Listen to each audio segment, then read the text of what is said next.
Hey, it's Doug, I hope you're doing well. In today's video, I'm going to show you how to sing high notes softly. Okay, let's do it. You're asking me, will my love. See, I'm not going, my love. Okay.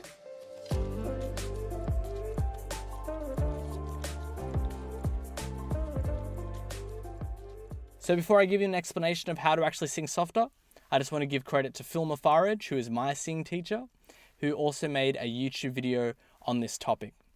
And you can go and check that out. I've used it for a reference for this video, plus some of my own ideas and experiences.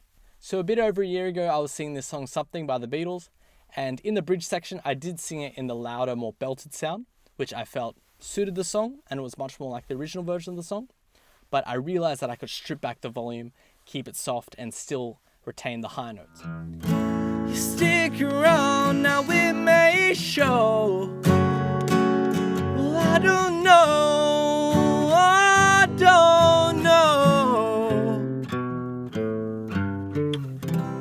I really held back the volume there. It might not be as quiet as you'd expect, but that's probably the most I can actually hold back without the notes, getting tight and breaking. And if I were to open up and make it very loud, it would sound like this. You're asking me, will my love grow? Well, I don't know. It's quite different. Up versus I don't know. Okay, so you hear the difference. The reason I could strip back the volume is actually because I could do it loudly and control it without breaking or straining. Okay, does that make sense? So what I'm trying to say is I could only strip back the volume and sing it softly once I could also sing it in that loud belted way. Okay, so I really believe that comes first. You should be able to sing it loud and belted like, I don't know.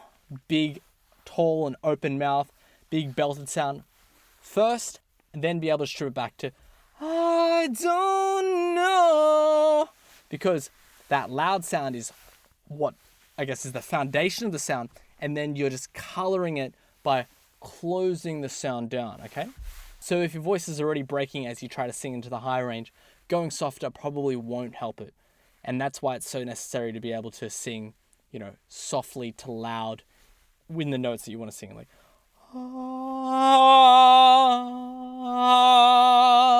I've talked about that before in the past. So if the first thing was making sure that you can actually do the sound in a loud and powerful way as an option, I know it might not be the sound that you're looking for, but you should be able to physically do it in your voice. The second thing is actually shaping the sounds to more of a more narrow ooh position. Okay, so I'll show you what I mean by that. If I sing the line originally, the first line, you're asking me, will my love? The way I'd describe the words my love is a very, I'd say, wide and pulled open sound. My, you see my lips and mouth actually stretched wide. My, and also down, but mostly wide as well. My, and then the word love. Love, that stretches even more out. What you want to do is narrow the vowel. So what that means is, instead of stretching this way, my, we're going to do it more like this. We're going to have the mouth less wide here and more like this. My, you see it's smaller.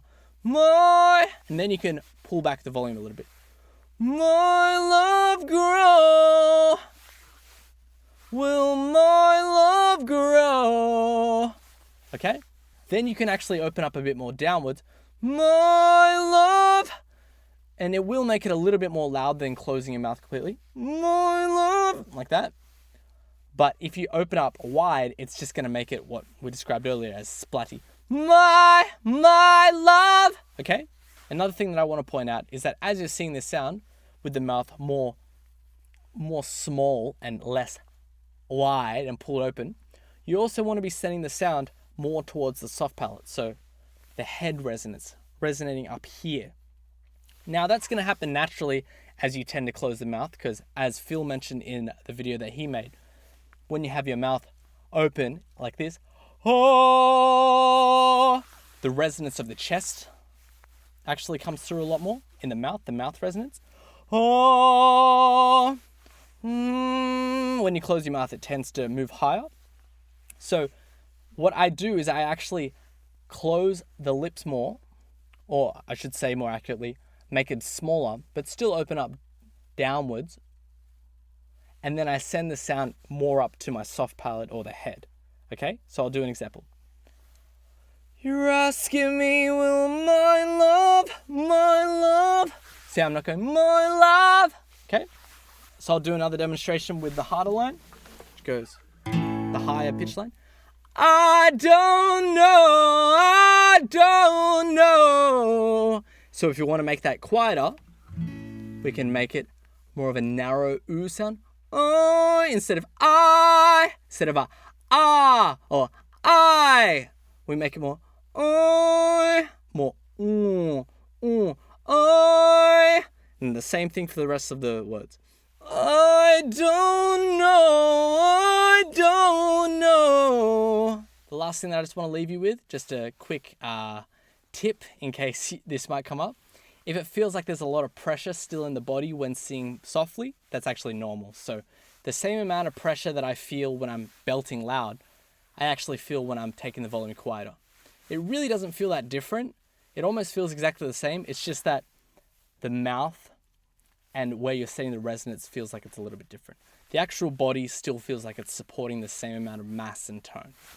All right, cool. So once you get that position, you can practice that and get more confident with it, and I guess get it more consistently. Then you'd even be able to pull back more and more of the sound without losing the spot. More and more of the volume, I should say. I just want to point out though, that if you're trying to get a very, very light sound like The Weeknd, for example, like you just have an idea of, I want my voice to sound like that, it might not work the way that you're trying.